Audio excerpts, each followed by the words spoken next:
Why won't your therapist just say it? You sit down in a therapist's office, completely exhausted, and you pour your heart out about your deeply toxic, controlling parent. You detail the manipulation, the silent treatment, the years of feeling completely invisible and, frankly, just crazy. And you wait for the professional sitting across from you to validate your reality by simply saying those magic words, yes, your parent has narcissistic personality disorder. But they just stare at you, and they flat out refuse to say it. It feels like a second betrayal. You finally make it to a safe space, you make yourself entirely vulnerable, and the person holding the clipboard suddenly turns into a brick wall. Here is what almost nobody tells you about that wall. It is built from a rule written decades ago after psychiatrists started publicly diagnosing politicians on television. It is reinforced by a number that will surprise you. True, full-blown narcissistic personality disorder affects only about 1 to 6% of the population, even though your social media feed makes it look like half of humanity. And strangest of all, even if every rule vanished tomorrow and your therapist could stamp that label on your parent's file, the clinical evidence says it would not actually help you. Something else will. And it has been sitting in your own nervous system the entire time. But hear this right up front. It is not because they think you are lying. There are distinct, clinical, ethical, and deeply human reasons for this refusal, and the biggest ones are actually designed to protect you. There is also a real fallout here, because when people don't get that validation in the clinic, they turn to the internet. And right now, unregulated online advice is literally terrifying survivors into thinking that they are the actual abusers. If you have ever felt unheard or just desperate for a professional to name what happened to your childhood, consider this. Demanding this diagnosis from your therapist is a bit like going to the emergency room with a shattered arm and demanding the doctor diagnose the guy who pushed you. You are bleeding all over the floor, but you are asking the triage nurse to open a medical file on someone who is not even in the building. It completely defies the structure of medicine. So start with the most literal structural barrier, the actual laws and ethics of psychiatry. Why cannot a doctor just call a spade a spade? It comes down to the foundational concept of the missing patient. The simplest way to say it is, your parent is not the patient, you are. And a diagnosis is not just an adjective we throw around. It is a formal medical judgment. Ethical rules strictly dictate that a therapist or psychiatrist can only diagnose someone they have personally clinically examined. Now, you might push back on that. How is that fair? If you walk in with a black eye and a bruised rib, nobody needs to put your abuser in an MRI machine to say, yes, you were assaulted. So why is psychological damage treated with this intense skepticism? If you describe a lifetime of behavior perfectly, why cannot a trained professional just connect the dots? That right there is the central friction of trauma therapy. It feels incredibly invalidating. But here is the actual mechanism behind that rule. Physical damage has a universal visible metric. A broken bone is a broken bone.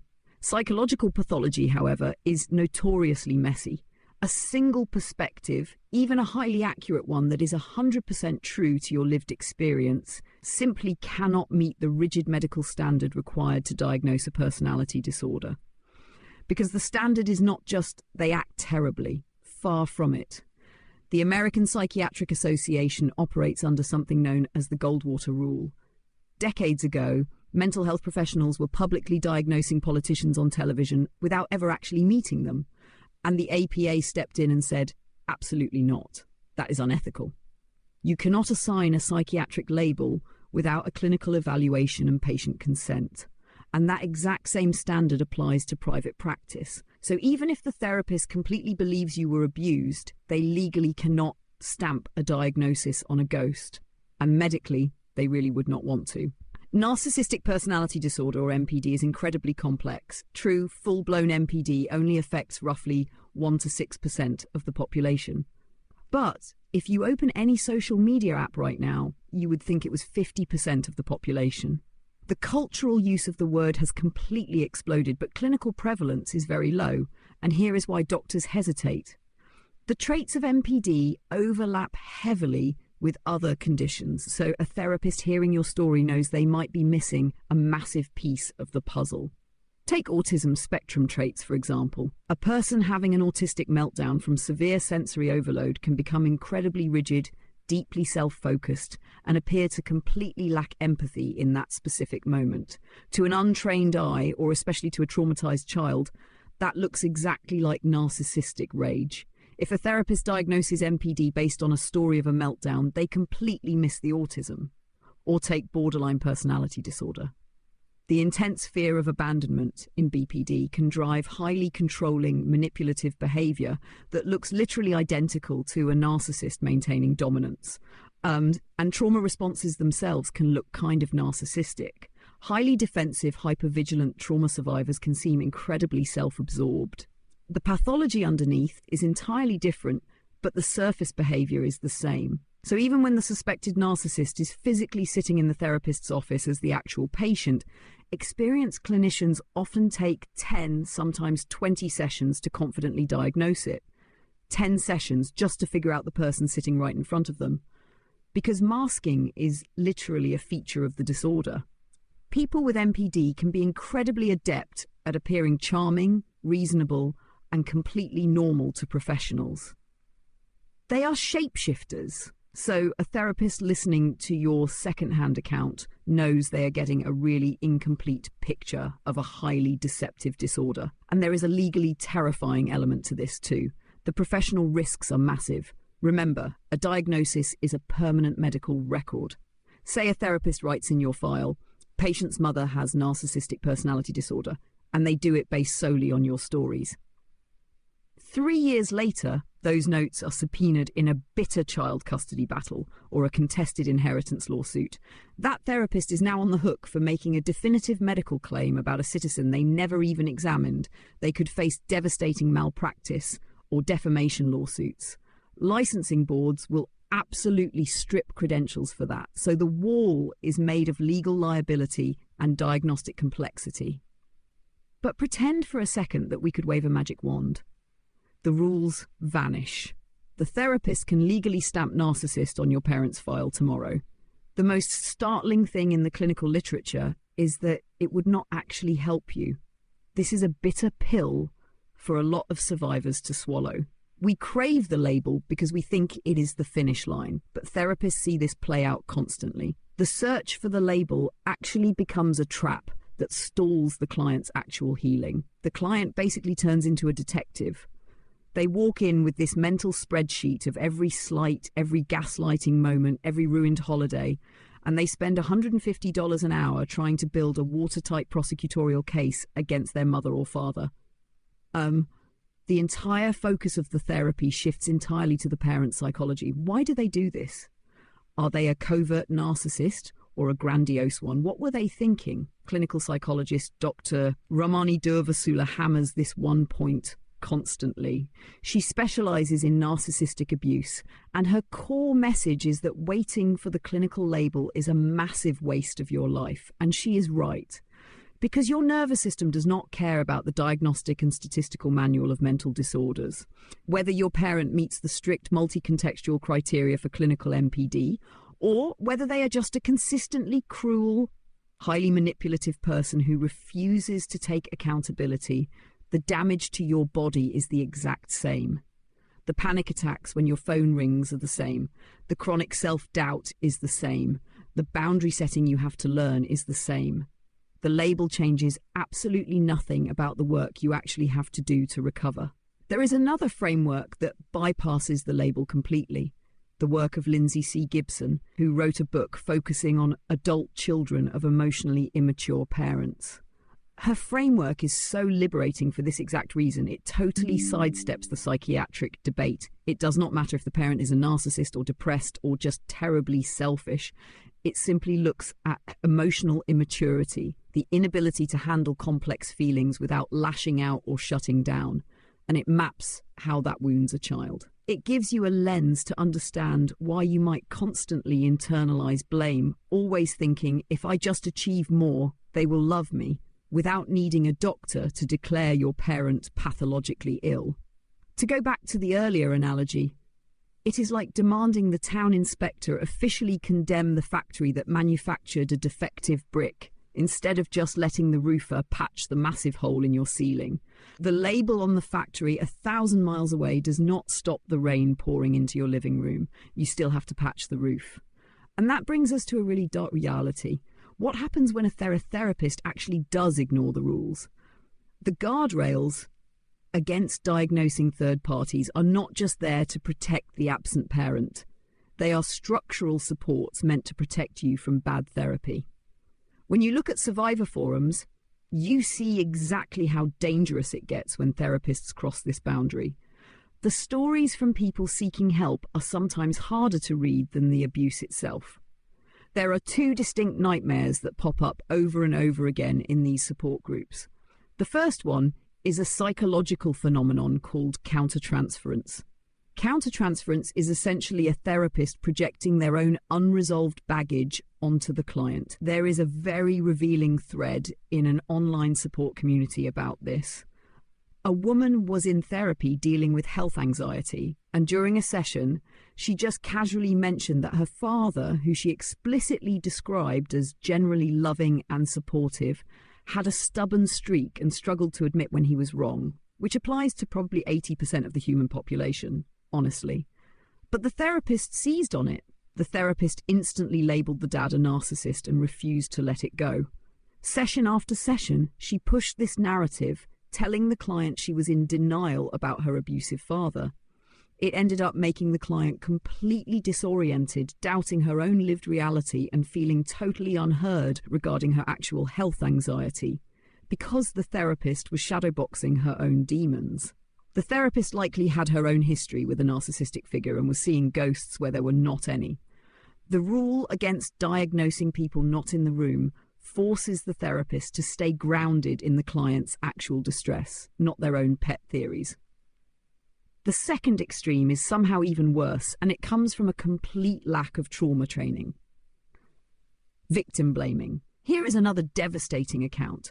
A client finally worked up the courage to describe severe, undeniable psychological abuse from their mother, and the therapist's response was, "You are making yourself the victim. You need to mature and see her side." It is a systemic failure. What happens there is a generic counselling a normal family conflict model to an abusive dynamic. They are trained in mediation, where both sides need to compromise and communicate better. It is like couples counselling for abuse, which is terrible. They push premature forgiveness because they simply cannot recognise the covert tactics of systemic emotional abuse. And pause here, because this might be the most surprising thing in all of this. You assume a survivor's biggest fear is walking out of a clinic without a definitive answer. But it is their greatest terror is paying a licensed professional hundreds of dollars just to be gaslit and invalidated in the exact same way their parent invalidated them. That is a total gut punch to seek a safe harbour and find the exact same storm. It is deeply re-traumatizing. It reinforces the core childhood wound that nobody will believe me and I am the problem. But because finding a truly trauma-informed therapist is so exhausting, and because the bad ones either project or invalidate, we are witnessing this massive cultural pivot. Nature abhors a vacuum.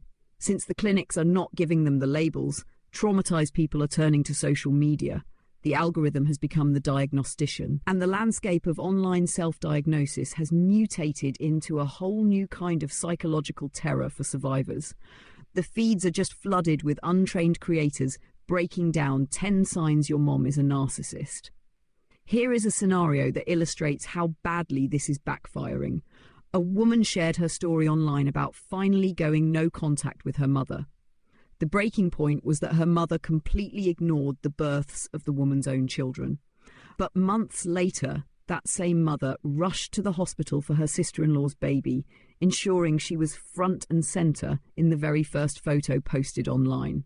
It is a classic triangulation tactic. It is deliberately designed to isolate the daughter, provoke a reaction, and make the mother look like the devoted matriarch to the rest of the family. So the daughter is rightfully furious and devastated, but then she is scrolling her feed and sees a viral video that claims narcissists react negatively to other people's big life events because they are not the center of attention.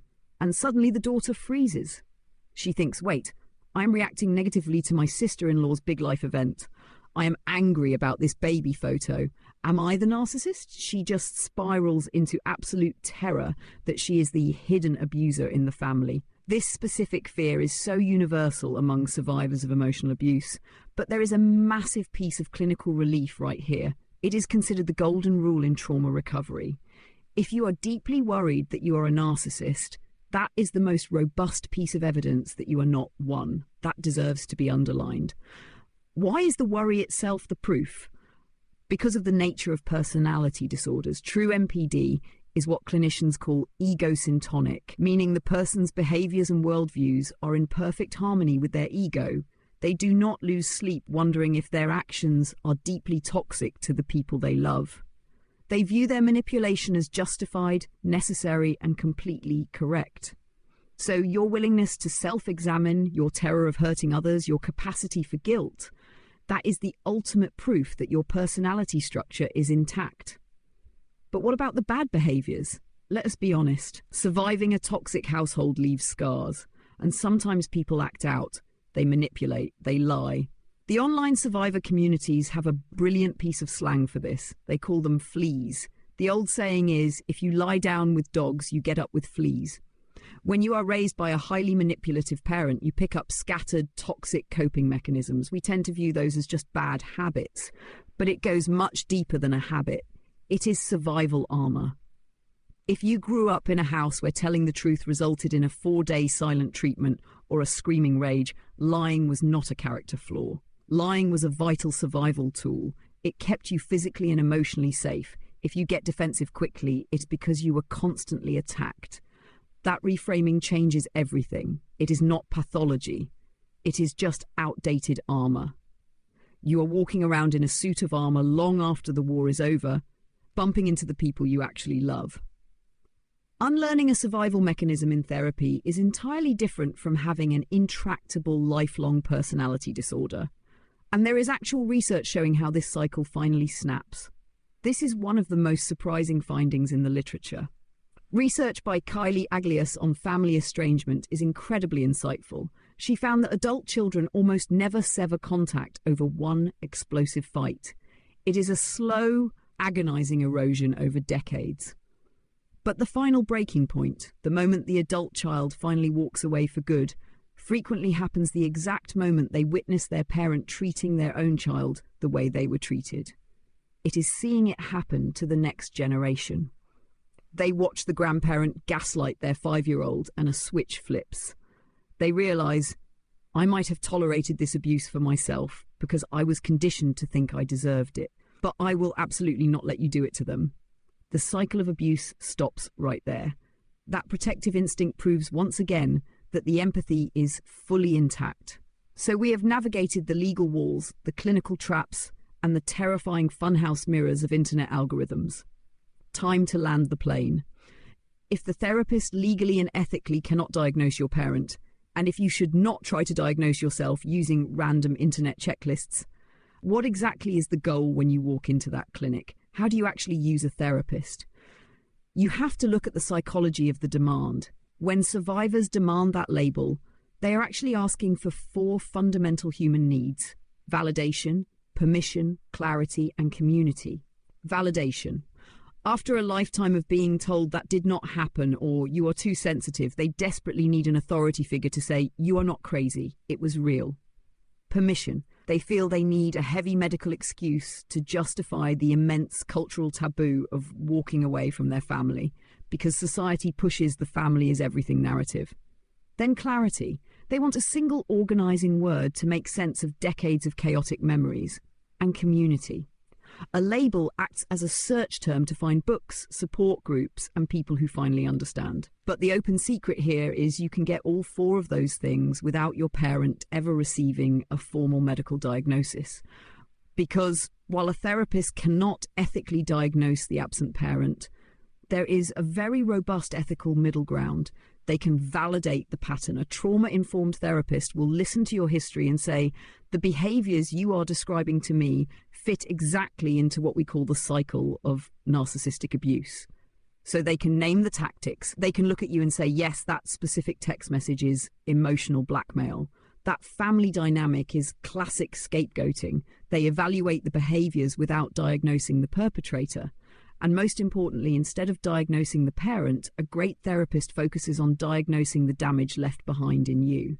There was a really powerful post in a Survivor thread about this exact shift. A client was frustrated that the therapist would not talk about the mother's potential MPD.